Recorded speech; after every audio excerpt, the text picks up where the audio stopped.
Hey, how you doing? This is Brian James Shanley. I want to welcome you to my video blog, which is entitled Brian James Shanley Raw. If you've never joined it before, welcome to the broadcast. If this is your first time ever seeing me, I want you to check out some of the other stuff that I've done. If you're intrigued by this one, if you're edified by this one, this is one of several. What are you staring at? You got a problem with my mask? You don't like my mask? You walk around stores and you walk around businesses and you walk around outside chastising people who won't wear a mask?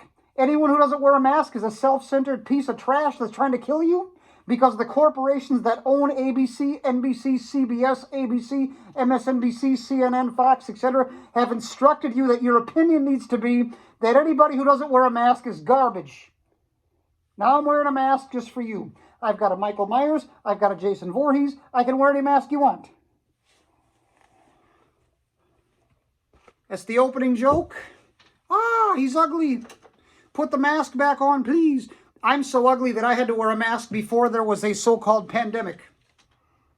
My opening comedy bit. It may have worked, it may not have. Brian James Shanley Raw is my video blog. It's the playlist on my YouTube channel that is dedicated to dealing with today's issues from a perspective you're not going to get anywhere else. This is episode number 16. We're going to be dealing with defund the police. It's a phrase you're seeing everywhere at the local protest, on the local bumper sticker, on the local t-shirt. And you're probably wondering, where does that come from? What does it mean? And I'm going to break it down for you. And I'm going to break it down for you in a way that's never been done for you before. But before I do that, since this is episode 16, mathematically, that means there's 15 episodes that came before, which means this is a show that goes on. And I highly encourage you. I'm a little biased, I must admit, because it's my show. But I do encourage you to check out some of the other stuff I've done. I began this show in August of 2017. Episode 1 in August of 2017 was called Fake News. I dealt with that issue. I always deal with the things that are happening through the culture. Episode 2 was in September of 2017, and I dealt with Colin Kaepernick, the NFL, and taking a knee. I did this before it became hot in the culture because I saw it coming. Episode 3 I did in October of 2017, Alternative Facts. That was a phrase that was big on television back then. I broke it down in a way that has never been broken down before or since by anybody. Episode 4 I did in July of 2018, so I was on a hiatus from the show for 6 months. I come back blazing, well, probably 9 months. I did Kanye West and his statement that slavery was supposedly a choice. I broke that down in a way that no one else has before or since.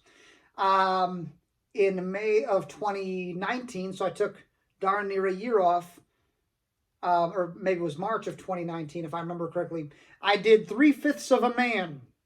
Have you heard a controversy somewhere where it says, or a guy will be on the street saying, I can't participate in this society where the Constitution views me as but 3/5 of a man? I deconstructed that very quickly and in a way that might make sense. In 2019 May, I think was episode 6, I dealt with Louis Farrakhan being banned from YouTube and banned from other online platforms. And even though I'm a Christian and he's a Nation of Islam member, he's the head of the Nation of Islam and he knows my name. And he's prevented me from debating at least 2 of his ministers because he's afraid I'm going to destroy them on television, which I would. Despite the fact that he's interfered with my freedom of speech by way of stopping me from debating some of his Muhammads and Shabazes and X's or whatever the heck, I came out in defense of his free speech. And that was pretty excellent. Episode 7, I did Officer Amber Geiger of the Dallas Police and her murder of Botham Jean in his own living room. I also did a follow-up in October of 2019, a part 2 to that, where I dealt with some developments that took place in the case since the last time and put forth a conspiracy theory of sorts for someone to chew on and think about. And then in December of 2019, I did a teaser about the impeachment, the quote-unquote attempted impeachment of Donald Trump that was taking place in December of 2019. It was just a teaser saying, hey, get ready because I'm about to do a real broadcast. But then the broadcast never had to happen because the impeachment attempt died a natural death, as I knew it would. Then January of 2020, episode 10, I did a tribute to Kobe Bryant, who had just died a few days earlier. And I gave a historical account of the time I met him. March of 2020, I did an episode of The Quarantine. Quarantine was just taking place in March, and it was just the beginning. And I said some stuff, but people were disappointed that I only spoke for 3 minutes. So I came back in April of 2020, and I did part 12, and it was a quarantine part 2. I covered the quarantine in a deeper way. June of 2020, I covered the Minneapolis riots following the George Floyd murder by the Minneapolis Police Department. And again, I gave you a take that no one else would give you. August of 2020, I did part 14, in which I addressed unfriending, blocking, and negativity as it relates to Facebook and people shunning each other for the sin of disagreeing with each other. You don't think like me, so you're gone. I dealt with that childish behavior that you've probably experienced from other people, possibly even done to other people and didn't know it was wrong. September of 2020, not that long ago, at least it aired in 2020, but I recorded it in July. Recorded in July, but didn't put it out till September. I just did a mixed bag of COVID-19, Black Lives Matter, mainstream media, things of that nature, all bound into one big rant. But the point is, we are now on episode 16, and if you enjoy the stuff that I put out here, I encourage you to binge watch the other 15 episodes. I'm not saying I'm good at this necessarily, but it's the only gift that I have. I can't take a bunch of wood and make a birdhouse. I can't take tools and fix the sink, or I can't go under the hood of a car. There are certain things I cannot do. But one of the things I can do is observe what's taking place in the world and absorb deeper philosophical, political, and economic concepts, digest them, and then put them out in the language that John Doe, who works at Chick-fil-A, could understand and apply to their life. So I think you'll be edified by this series. It's unlike anything. I know people who binge watch all of them in a row. But we're going to deal with defund the police. That's a phrase you're hearing. Basically, I want to make one point right away, and that is that the founding fathers of this country viewed government as what they called a necessary evil. It's something that you must have, but it must be held in check and moderation. You cannot let it grow to be too big, or it will become oppressive and hurt you. Since the police are a branch of government, I view them also as a necessary evil. You must have police on some level, but there has to be a checks and balances that prevents them from being corrupt and harming the community. Their power has to be held in check. I do not subscribe to the Blue Lives Matter or the Blue Line or any blue anything. You will not find me siding with government employees whose salary, medical, dental, vision, union dues, pension, and all other benefits for them and their family are financed by the voters, the citizenry, and the taxpayers. I will side with the people every time. See, the police are to protect and to serve. It is the police who work for the people. The people don't work for the police. The police serve the people don't serve the police. Some police have it backwards, and so they need to be reminded. If there's a police officer listening to this and you're feeling the temperature rise in your skin because I'm saying these things, you're feeling the rumbling in your stomach, your pulse and your respiration are going up because you're angry at me for thinking that your power should be limited.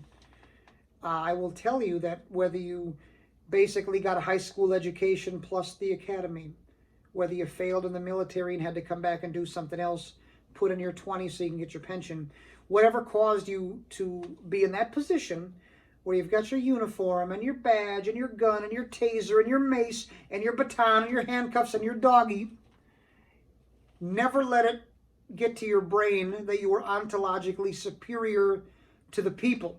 The people are your employer. All right, the organized labor and the police unions are so dug in that you could murder a person on television. You could beat the crap out of Rodney King in front of the cameras, and A, you'll still keep your job. B, the union rep will be in arbitration with the mayor. And C, they will hire a lawyer to defend you. Okay? When you have that kind of wide open, there's no consequences, police can run amok. And I've seen police do some things that if I described them to you, A, you wouldn't believe them, and B, you wouldn't be able to handle them. So I'm not siding with the police, but I'm not condemning all police. There are general rules, and then there are individual exceptions that are out of step with the general rule. I can say, as a general rule, that the police are a necessary evil, but I know that there are individual case bases. There are particular people who always say, I know one who's good. Therefore, how can you condemn all of them? Because I met a good one last week. Fine, if there's 10 million of them and you met a good one, does that make the general rule any less true? No, it doesn't. So don't come to me with that argument, please, because it's not going to fly here. But so the first point I want to make is that I'm not standing by the police necessarily, but I do admit that they are necessary. First of all, defund the police is a compromise. It's like this. Let's picture a negotiation, the art of the deal. Let's say the person you're approaching believes A. You want to convince them of C. Well, if C is too extreme from A, you can move them into B in the middle, and it's one step towards where you want to go. The next time you speak, they're starting from a different beginning point. All right? Same thing is true. Let's say you want 10 and they want 1. So you compromise in the middle and say 5. They think, yay, I just compromised because I talked them out of 10. No, you won because you just moved them 4 over. So the next time you speak, they're starting not from 1 but from 5. It's going to be easier. So if there's absolute police all the time over here and the abolition of the police over here, abolish the police is extreme. Keeping the police in force is the other extreme. Somewhere in the middle is defund the police. Take away their money, take away their ability to have equipment and salary and payroll and things of that nature. Starve them into non-existence, right? But you think it prevents you from having to say abolish. The true angle is the abolition of the police. And the method by which they're doing it is one thing, but the ultimate goal is another. I'm going to get into a fleshed out conversation about that issue.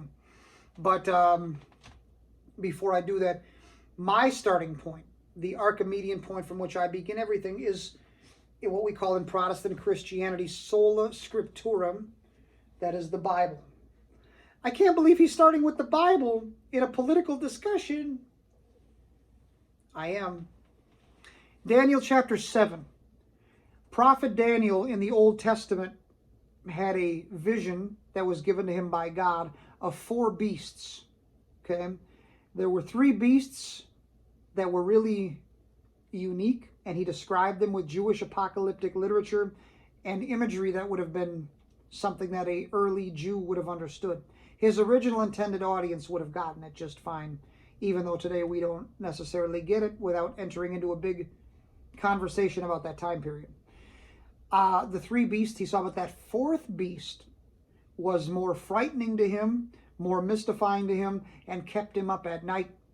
And he finally went to God and said, I'm not going to be able to, I'm paraphrasing, and I can't get into a deep theological breakdown of Daniel.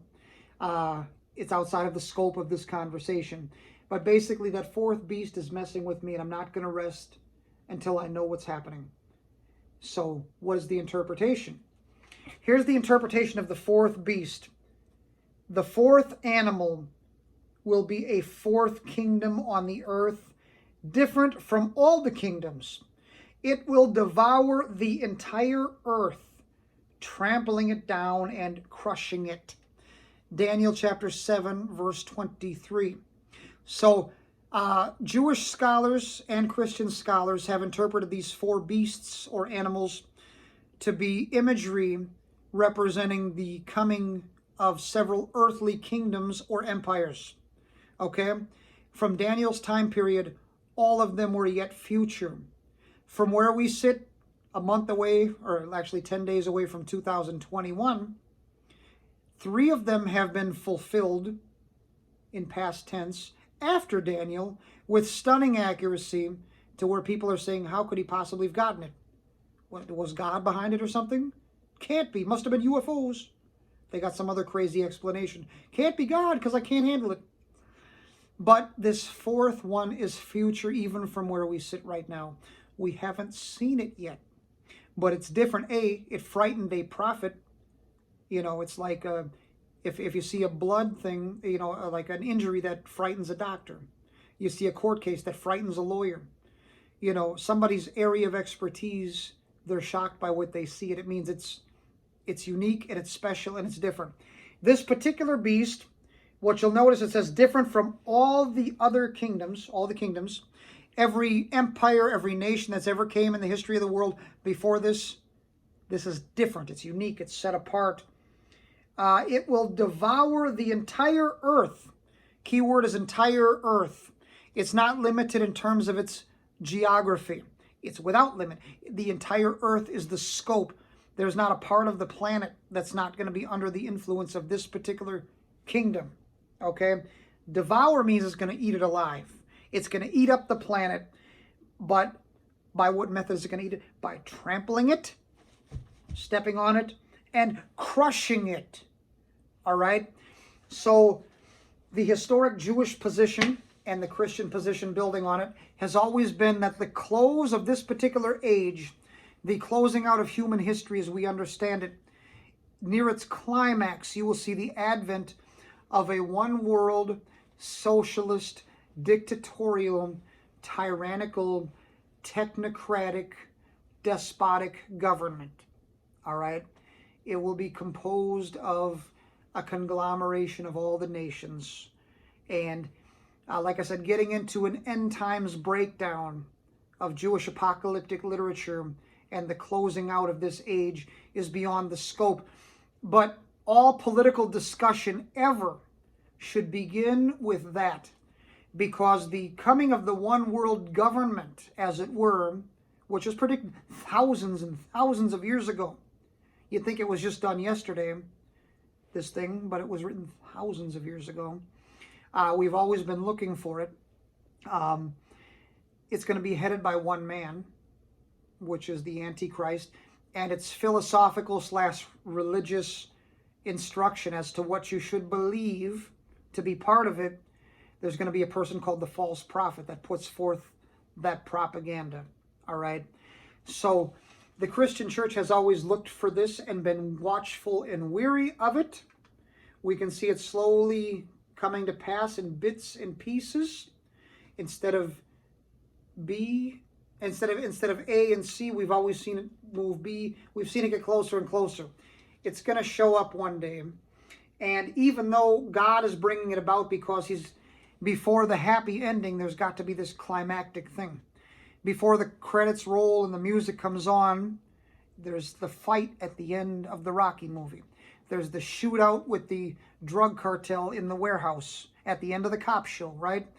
Before things get really good and pretty, there's one big climactic third act where things go really crazy. But this one's going to be in a cosmic way that the world's never seen. All right?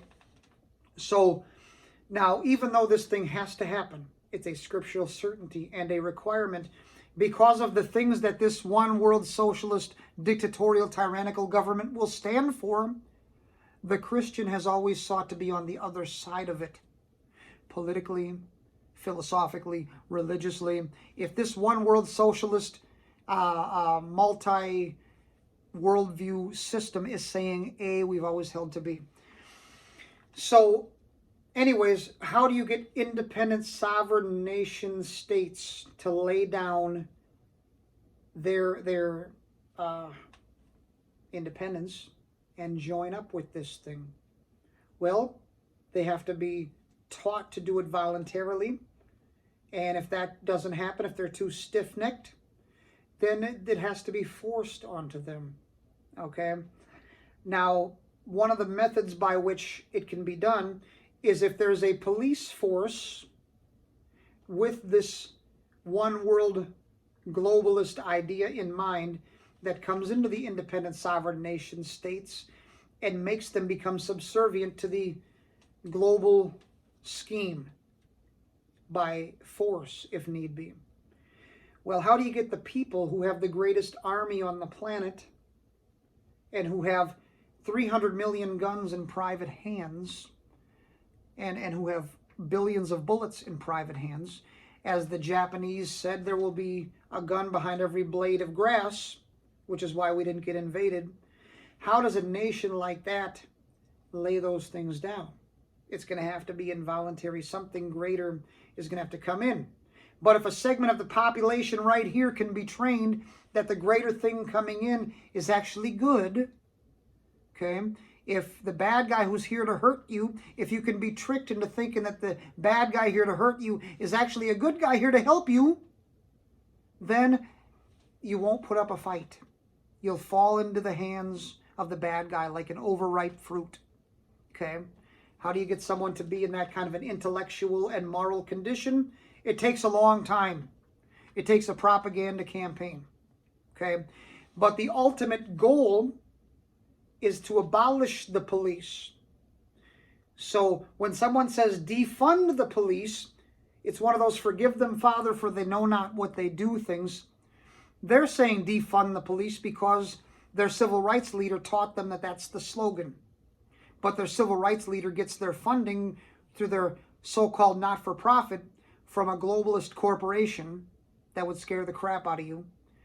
And their ultimate goal is not defunding, but it's way over here of abolition. It has to happen in small doses until you wake up and realize, wow, I'm in a world of crap. There's a saying that says nature abhors a vacuum. Okay? If something is removed and it leaves an empty spot, that spot's not going to stay empty for long. It demands to be refilled, and it will be refilled. When you remove the police, something other than them comes in. Whether it's the county sheriff, whether it's the state patrol or whatever, whether it's the army of the particular country or whether it's an army from outside. By the time people experience what life is like without police, they're going to be begging for police, and they're going to get police in spades. And they're going to miss the days when the local LAPD, Minneapolis PD, Atlanta PD, Denver PD, whatever, was patrolling their street, because a nightmare unlike anything they ever asked for will be there. So to prep the people to abolish when they're way over here, you got to move them over to defund. That's what the agenda is. All right, so we're going to look at a couple of things. All right, I'm going to play a couple of things for you so you can see that the angle is bigger than you ever thought. The agenda is bigger than you ever thought, and they've been working on it for longer than you could ever possibly imagine. We're going to start off by flashing back to 1997. 1997. What were you doing in 1997? Were you watching Buffy the Vampire Slayer? Were you listening to Biggie and Tupac in the club? Were you watching Michael Jordan win 6 world championships? Because while you were doing that, whatever you were doing with that time, major moves were being made against the very existence of your country. And I'm going to show you that they didn't even try to hide it. They were hiding in plain sight. They've always been doing this. 1997 is a long time ago, but watch this. It's Bill Clinton doing a press conference, all right? And a nice, sweet old lady blasts him with a question that he was totally unprepared for, and his answer is going to shock you. If you've never heard this, be prepared. If the light hurts your eyes, it's only because you've been in the dark for too long. Listen to Slick Willie handle this. Hi, great problem in this country today, and I wonder if you would use your leadership to counteract the rumors, the rumor mongers that are abroad in the land who are spreading all these rumors and scaring people to death. Large segments of our citizens believe that the United Nations is taking over whole blocks of counties in Kentucky and Tennessee, and some of them, they believe that we're going to the concentration camp, and they're going to give our army to Russia and all that baloney. The issue is, we live in an interdependent world. We have to cooperate with people. We're better off when we do. We're better off with NATO. We're better off with the United Nations. We're better off when these countries can work together. So I just think for folks that are worried about this out in the country, they need to be thinking about how we're not going to give up our freedom or our independence, but we're not going to go it alone into the 21st century either. We're going to work together, and we have to. All right, that was Bill Clinton. I don't know how the sound is going to work out here. And I'm knocking stuff over. That's why this is called raw. Stuff can happen that is, you can't prepare for it, right? I'm doing this live, or whatever you want to call it, not live necessarily, but let's go over what he said in the event that you didn't hear it. A lovely, sweet old lady named Sarah McClendon said, quote, "We have a very great problem in this country today, and I wonder if you'd use your leadership to counteract the rumor mongers that are abroad in the land, who are spreading all these rumors and scaring people to death. Large segments of our citizens believe that the United Nations is taking over whole blocks and counties in Kentucky and Tennessee, and some of them, they believe that they're going to put us in concentration camps, and they're going to give our army to Russia and all of that baloney." So here's a sweet old lady saying, hey, this is a legitimate conversation topic and fear taking place in a large segment of America right now because of things they've seen on the street. This is your chance, Mr. President. Please put this rumor to rest. Please assure us that we're safe. I'm begging you to correct this misinformation. People must be mistaken. They must be misinterpreting what they're seeing. This is Bill Clinton's chance. First of all, if you notice, he's laughing the whole time, but he's also saying, I know you guys are laughing at her, right? You know, but he's also trying to cut her off in mid-question, right? But even though he tries to stop her from completing it, because she's letting a lot of the cat out of the bag, she presses through and she finishes her question. Now, Bill Clinton should be saying, hey, I'm the president. I'm charged with the duty of keeping peace and order in this country. You are safe. National security. America's an independent, sovereign nation state. The UN will never be marching down your streets. That's what a president of the United States should be saying to a question like that. If you just heard him, he says, quote, "The issue is we live in an interdependent world. We have to cooperate with people. We're better off if we do. We're better off with NATO. We're better off with the United Nations. We're better off when these countries can work together." So I just think the folks that are worried about this out in the country, they need to be thinking about how we're not going to give up our freedom or our independence, but we're not going to go it alone in the 21st century either. We're going to work together, and we have to.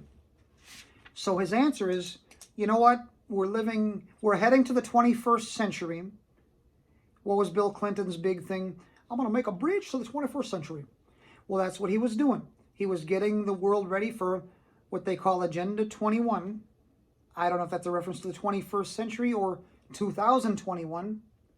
Ooh, the 21st year of the 21st century is upon us. That just popped in my head random right now.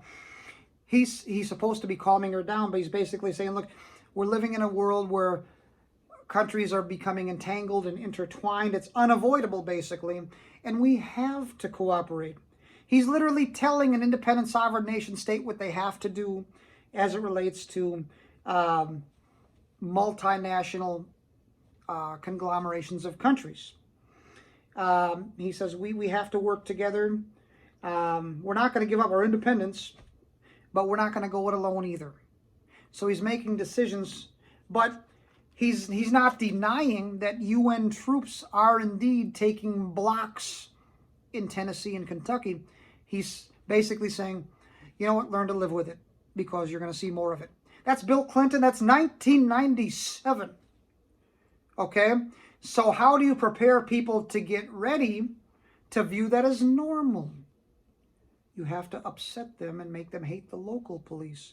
Have them lose public faith and public confidence in the integrity and the veracity of the local police, to where they're going to hate the local police. They'll try to police themselves for a while. Send a psychiatrist to a murder. We'll send a counselor to the murder. When that fails, and it will, they're going to say, we need something. Robbing, looting, raping, burning, burglary, muggings are escalated when the police are gone. Something or someone has to come into our city. Well, there's a vacuum, isn't there? And Bill Clinton in 1997 was already on board. He's a member of CFR, right? This is a man who sold military secrets to China in exchange for campaign cash. That's why he got a second term. China financed him because he sold the country down the river. And of course, when they brought him up on articles of impeachment, they ended up getting him for what? Lying under oath about some affair. That's like getting Al Capone for tax evasion. He's too slick on the regular stuff, but at least we got him on something because he's gangster. That's Bill Clinton's legacy. That and the gutting of the intelligence gathering apparatuses that made it easier for 9/11 hijackers to slip into place a few months later. That's Bill Clinton. We're going to look at another one now. This is Barack Hussein Obama II, and he's speaking to the UN. He's functioning as your commander-in-chief and your representative. When your representative of your country goes to other countries, he's speaking on your behalf. It's as though he's speaking for you. That the world receives it as though you said it yourself. The question then becomes, is my representative saying the things that I would have said? Is he speaking my values or not? Wait until you hear this, and wait until I break it down. And again, I'm not sure how the sound quality is going to show up on the final product, but I will, you can see the title of it. It's all on YouTube. It's all public information. Here you go. But we have to put our money where our mouths are. And we can only realize the promise of this institution's founding to replace the ravages of war with cooperation if powerful nations, like my own, accept constraints.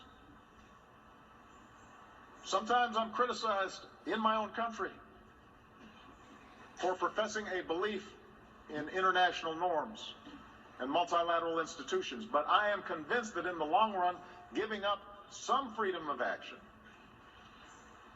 not giving up our ability to protect ourselves or pursue our core interests, but binding ourselves to international rules over the long term enhances our security. And I think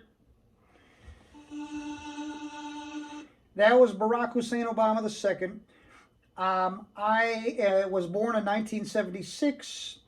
The first election that I would have been cognizant of would have been 1980, but I was 4.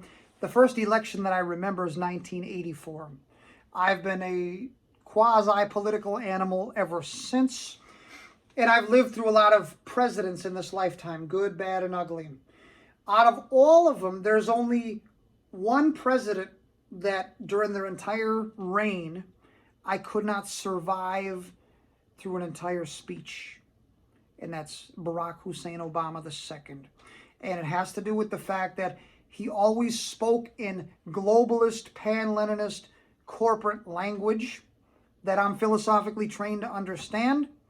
And he's saying terrible things, but people are not trained to see it, and they're clapping because they think he's brilliant. All right? Because the television taught him he was the chosen man. Look what he accomplished for that side of things. So listen to what he says. He says, quote, "We can only realize the promise of this institution's founding." What is this institution? He's talking to the UN.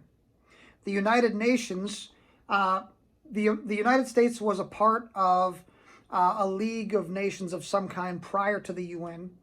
and we pulled out of it. Okay? Well, the people who started the UN, and the goal was to never let another Hitler rise to power because all the countries are monitoring each other. They made sure the United States would never pull out. And how do they do that? They made sure the headquarters was in New York. And the UN headquarters in New York is built on land that was donated by the Rockefeller family. Pretty amazing. So the promise of this institution's founding is the working together of countries. He says to replace the ravages of war with cooperation. So it's kind of like a utopian socialist idea, like Karl Marx's book, Utopian Socialism. They want to usher in a time period of prosperity on the planet and human achievement, and they think to do that, they've got to come together. It's almost like a heresy of the kingdom of Jesus Christ, where people will beat their weapons into plows because they won't know war anymore. So Jesus Christ will bring it in supernaturally. They're trying atheistically to bring it in naturalistically. And whereas Jesus Christ will bring it in by way of peace, they're bringing it in by way of war and destruction and death. Even though they're talking about peace, they're bringing about war. Long story. If powerful nations like my own accept constraints. So the only way the UN is going to do what they do is if countries like mine will accept constraints. What's a constraint? It means limits.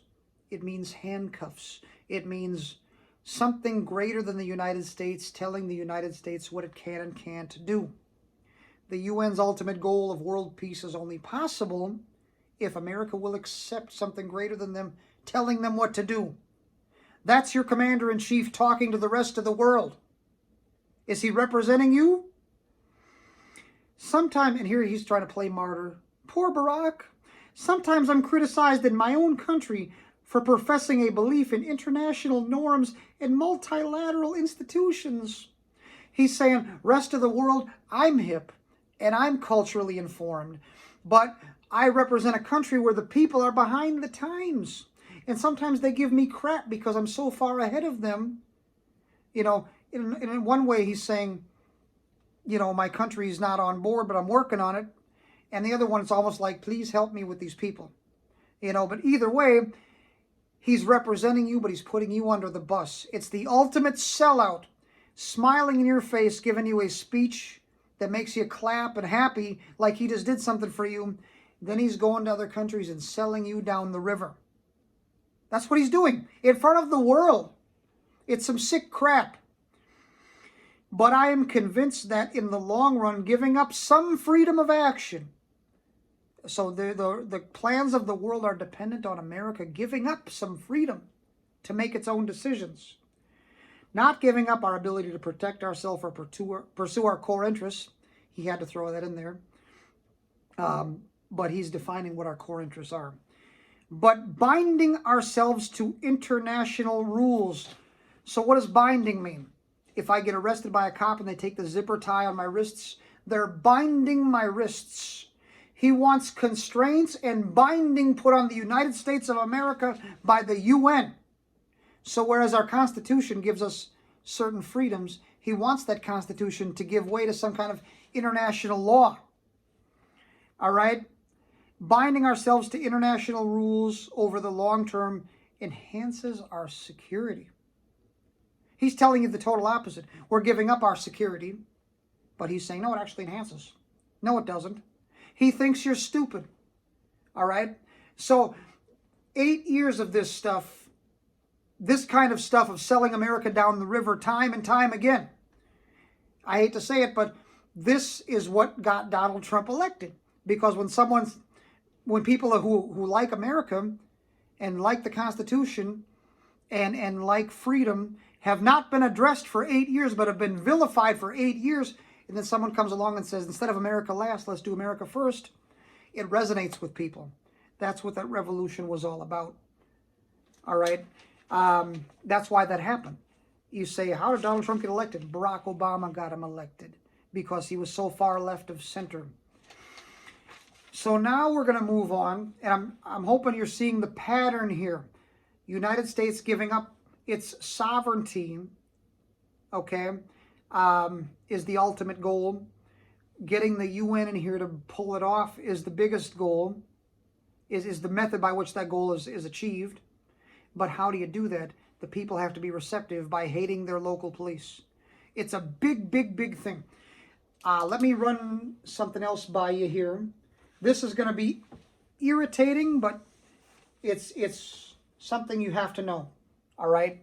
Because there are people who are going to hear about the United States giving up sovereignty and who are not going to be on board with it because they believe they should be free. Well, they've got a way to handle people like that, and they're talking about it now. They're just doing it in language that's not coming out fully, all right? They're beating around the bush, but if you're trained to know what they're talking about, you can see it. As I have gotten older, I have decided we really need camps for adults. And we need the kind of camps that you all run. I mean, really, where, you know, none of the serious stuff, none of the, you know, life challenge stuff, more fun. I think we have a huge fun deficit in America. And we need to figure out how to fill that fun deficit, certainly for our kids, but also for the rest of us. You know, we've become, in so many ways, a country that has slowly but surely figured out how to get along with more people from more backgrounds, but there are still differences that we need to get over.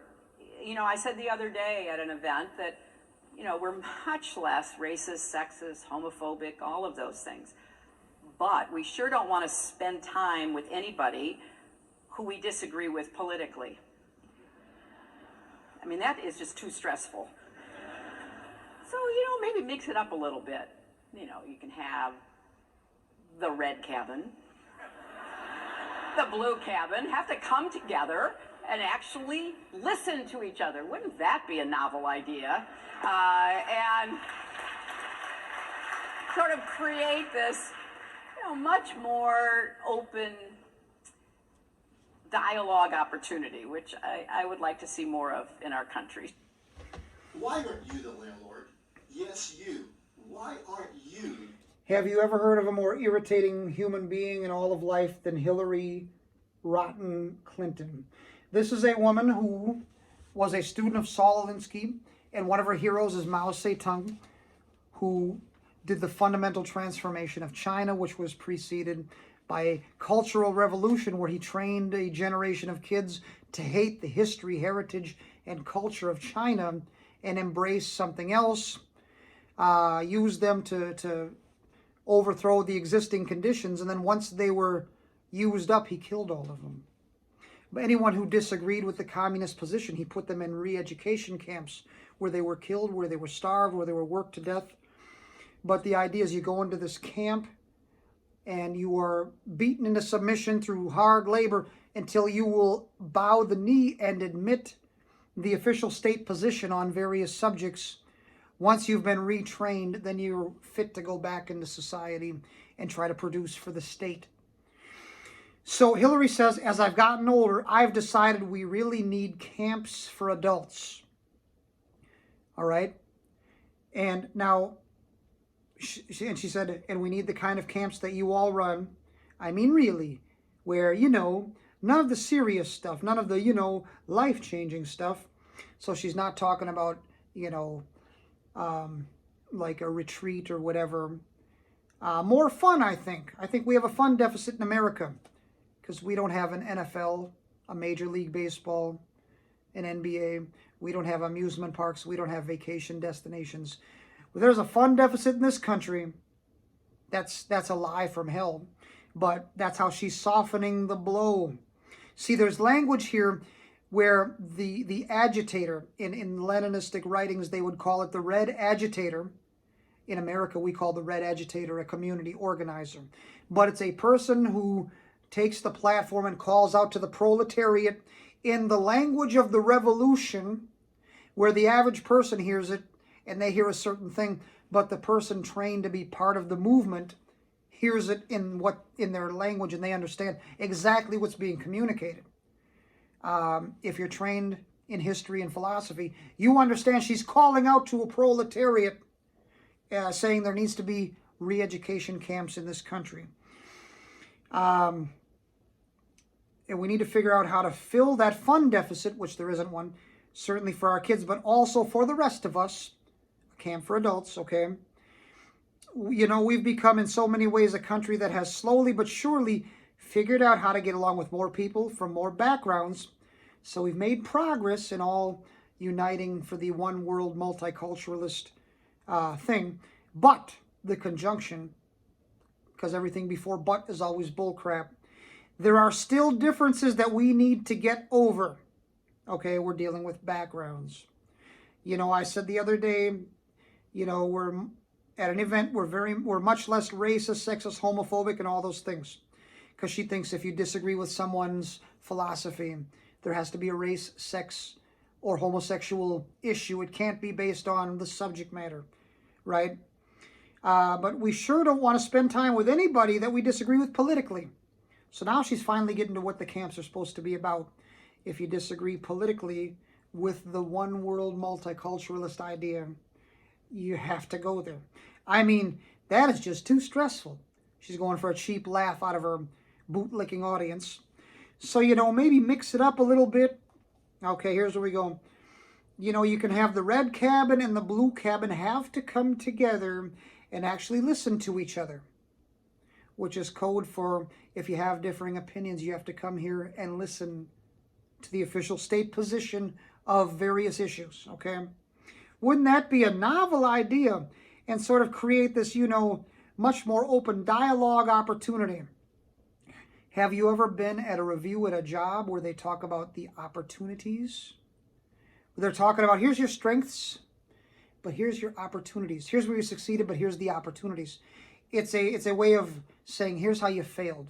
Here's where you messed up. Yeah, but they say, we can really train your mind to see it as an opportunity. Not as you failed at this issue, or you screwed this issue up, but it's an opportunity to do better. She's saying it's a dialogue opportunity in the sense that it's a way to correct the errors that you have about political issues, okay, which I would like to see more of in our country. So again, she's calling out to a proletariat in the language of a revolution, saying that people who have an anti-establishment position on political issues need to be put somewhere concentrated where they can be retrained. You better thank God that she didn't win in 2016, because if you believe in God, if you like the country, there'd probably be major moves to put you in something like that. Matter of fact, I was in a discussion with an atheist, and I said, you could admit it, I know you'd love to see me in a concentration camp because I believe in Jesus. He said, I would, but I still think I can reason with you. I said, thank you for admitting that if I couldn't conform to your position, you'd love to see me locked up. We're the danger to society, the nonconformist, you see. We're the monkey in the wrench. We're the fly in the ointment. We're the pain in the butt, right? Now we're going to go back to Barack, because he said something else here that's quite critical, but you have to hear it. And not only will you be disgusted that he's saying it, but you'll be disgusted that people are applauding while he's saying it. It's outrageous. Are you ready? Come on, Cletus. Now, it doesn't always have to be service in uniform. One of the things that if you talk to our generals, they are desperate for is a civilian counterpart to our military forces. So is this all right, that's Barack Obama giving an interview, and he says it doesn't always have to be service in uniform. He's talking about ways to serve the country and ways to serve the military, all right? And he's saying it doesn't always have to be in a uniform per se, because there's another way you could serve the country. One of the things that if you talk to our generals, they're desperate for is a civilian counterpart to our military forces. We're talking about a private Army, Navy, Air Force, Marines just as powerful, just as strong, just as well funded.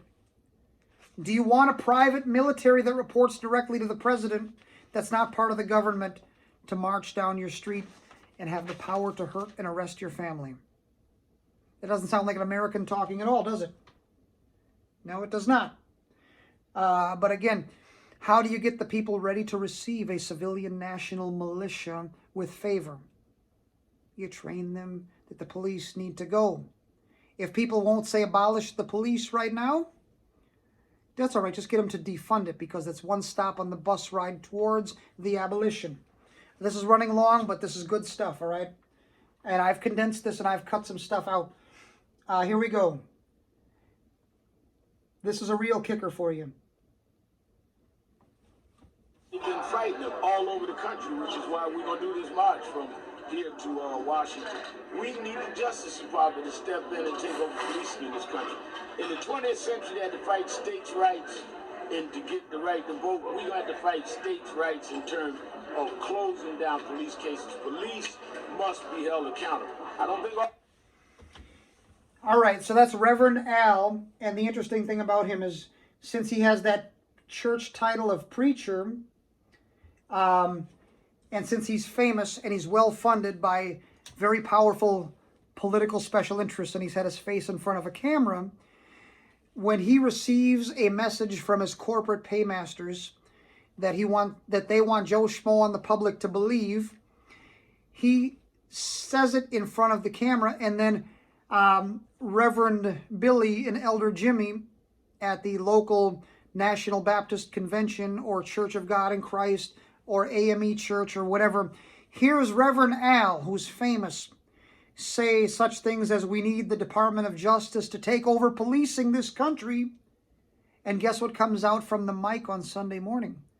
The police need to go, and the local police need to go in the Department of Justice. Something federal needs to come to replace the local police.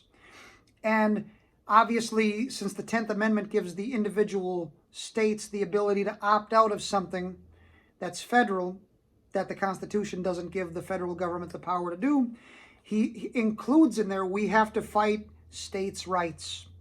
If an independent state like Minnesota, Wisconsin, etc. says, I don't want to be part of the Department of Justice, we got our own police, the individual states' rights have to be fought. And he put it on the same level as the civil rights movement. That's Reverend Al. And like I said, eventually the message trickles down from the corporations with the cash to the nonprofit organization that finances Reverend Al, from Reverend Al down to the local pastor. The local pastor goes into the pews, onto the street, and then it comes out in the art. And next thing you know, you have a community that wants to defund and abolish the police that protect them from being robbed and murdered. So then robberies and murders go up because the police are gone. What happens in the vacuum? We need something bigger, and it's going to be icky, but you don't know it till it shows up. I got one more quote that I want you to hear. I've only been seemingly picking on one political party. I want you to understand that this thing is bigger than a political party. And we're going to give you one of the most famous guys, George H.W. Bush. If you know about him, you know that Ronald Reagan was shot. Okay? And as Reagan was in the hospital, W. Bush was fixing his tie as vice president, thinking, I'm about to be sworn in. I'm excited. And one of the first words you heard out of his mouth when someone whispered in his ear, what, he's going to live? Like he was shocked. Like the one world globalist corporations who wanted the anti-establishment Reagan out of the way to put this puppet in office were shocked that the assassination attempt didn't work out.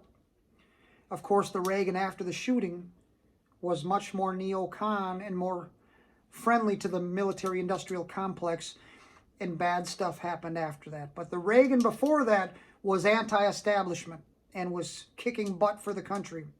So there's two Reagans, before the shooting and after the shooting. But this is the vice president who would have taken a spot, but who eventually got in. H.W., not to be confused with W. 88 through 92, Listen to this, and I'll break it down for you, and you're going to understand something. We have before us the opportunity to forge for ourselves and for future generations a new world order, a world where the rule of law, not the law of the jungle, governs the conduct of nations. When we are successful, and we will be, we have a real chance at this new world order, an order in which a credible United Nations can use its peacekeeping role to fulfill the promise and vision of the UN's founders. Is there a plan for a new world? Do you remember the speech Barack Obama gave in front of the UN about fulfilling the plan of the institution's founders? That's a phrase that's parroted by these people a lot. So this is George H.W. Bush saying, we have before us the opportunity to forge for ourselves and future generations, meaning this thing's here to stay, a new world order. All right. Karl Marx once wrote that I will establish the new order on the ashes of the old. What does that mean except the existing conditions have to become ashes? Burning stuff to the ground is part of their agenda. Anytime you see a riot, how was that riot fostered? How was that riot financed? Who showed up to egg it along from out of state? The money all came from these people. So he also said, I will go through the wreckage a creator. Okay, so whether the existing social, economic, cultural, and political conditions have to become ashes, or whether they have to be, wreckage, the point is things have to be destroyed first, okay?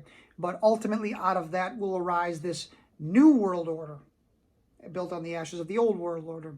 A world where the rule of law, all right, that's code for we're gonna have very strict legal monitoring of everybody. Not the rule of the jungle. Okay, there's two interpretations of that. One is the jungle is like chaos, it's every man for himself, it's destruction, all that.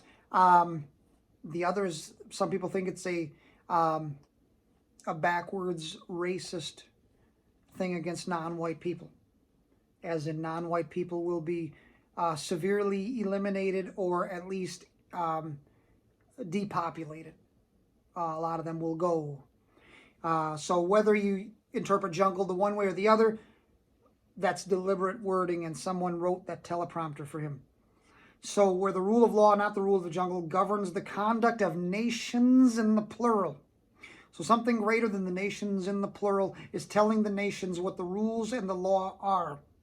When we are successful, not if, but when, he's very certain, when we are successful, and we will be, very arrogant, very haughty, we have a real chance at this new world order, an order in which a credible United Nations, in other words, the world has to be sold on it. How do you sell the world on the United Nations coming in? They have to be fearful or afraid of the integrity and the reliability of what's currently there. Can use its peacekeeping role, which is code for authority, to fulfill the promise and vision of the UN's founders. Okay? So we have seen quotes from Bill Clinton, Barack Obama, Hillary Clinton, Reverend Al, George Bush Sr. I could go on all day about how, and we've seen a quote from the Bible. A one world government will come. Okay? There's one very stubborn country who believes in its own freedom and its own individuality and its own ability to stand alone. How do you get that destroyed? You got to entangle it with other countries in such a way that it's bound by treaties. It's bound by all kinds of other stuff. But also internally, you have to destroy its unity, and you have to destroy people's faith in it. They have to, every time people say, the system needs to be destroyed, that was deliberately planted in their brain by all kinds of stimuli, Hollywood, etc., funded agitators and disguised as civil rights leaders with the megaphone and the bow tie telling them what they should believe. But as you can see, when you see the young lady with the defund the police t-shirt and the defund the police sign, she's innocent.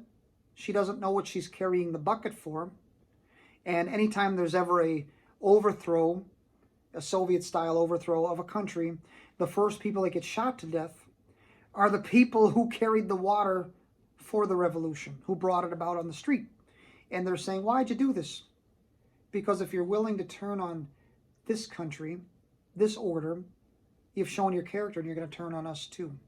We see what kind of person you are and you're not welcome under the new system. So the people on the street who think life is going to be better when they bring about a new system are the ones that the new system is going to view as, we got to get rid of these people first because they're traitors. So anyways, I think I've broken down defund the police. And if I'm a waiter, okay, I didn't bring you an entire meal. I didn't even bring you a course. I brought you an appetizer. This is but an introductory look. It's a primer. It's meant to give you a taste so it can give birth to a curiosity. Don't take my word for it. Do your own research. I provided these quotes so that you would have some documentation that this is an old thing. They've been working on this for a long time. Next time you see defund the police. In the 1950s, the beatnik with his drug addict sunglasses and his hippie symbol with the broken arm cross upside down with the circle around it, listening to poetry and reciting poetry and beating on a drum in a coffee shop, not taking a bath for a week with his European-style beret and his unkept goatee and his black turtleneck or whatever. These people would always say, abolish the police, man, because they had cracked open some of the works of Eastern European 20th century thinkers, as well as Eastern occultic paganism and Buddhism and Hinduism and the drug culture, all these things combined in this toxic mix of crap. But when they said, abolish the police, man, it's the Marxist vision. Get rid of your local police so that you receive the world police. Piss people off at the local police so that they won't want them anymore. All right? I believe the police, you should want local control of your police. You should want organized labor out of your police force. There should not be a police union. And the police should view themselves as servants of the community. All right? When I was a kid, sometimes they gave out baseball cards and bubble gum. They don't do that no more or they kill you. All right? Things need to change. Changing the existing police is better than getting rid of them, because when you get rid of them, something greater than your worst nightmare will show up, and you're going to wish to God that you had that old police force back. I hope I've given you something to chew on. This has been Brian James Shanley Raw. Like I said, you need to binge the rest of my series. I handle subjects very well, I believe, and I think you will too. I know that I was set apart from conception for this moment in the history of the world. I've been trained for this since I was a baby. The lady you see in the background is Susan Shanley. That is my mother. She tragically passed away in April of this past year. I'm devastated to the core of my being, and I'm very depressed by it. That woman is legend. She's the Sarah Connor who raised me and who got me prepared to be something to make the world a better place when he would grow up. She had doctors tell her this little boy was never going to be anything. This little boy was going to be sick. This little boy was going to have special needs. But here I am, ripping the mic in half and waking you up to stuff. Every doctor who ever told her, get rid of that baby, she kept him anyway, raised him in a project, did the best she could. And here I am. The sovereign God is the only one who could author such a story. And I hope you find inspiration in her life. She, like I said, she's the Sarah Connor. She's the legend. You will tell your grandchildren stories of her. But I hope you hear the rest of my series. I handle subjects just like this, and I will wake you up to stuff that you didn't know was happening. All right? And then you will take this information and do something. Make some decisions in life in light of the facts, and wake people up to these facts. And let's be on the right side of eternity. The atheist says, be on the right side of history. The Christian says, be on the right side of eternity. Even though the one world socialist government of the false Christ must happen, we should still find ourselves on the other side of it, all right? In opposition to it at every turn, whenever the opportunity presents itself. We should speak out against its values and what it stands for. I hope something was said that gives you something to think about. And may God bless and keep you and your families. And I will see you on the next episode. Thank you.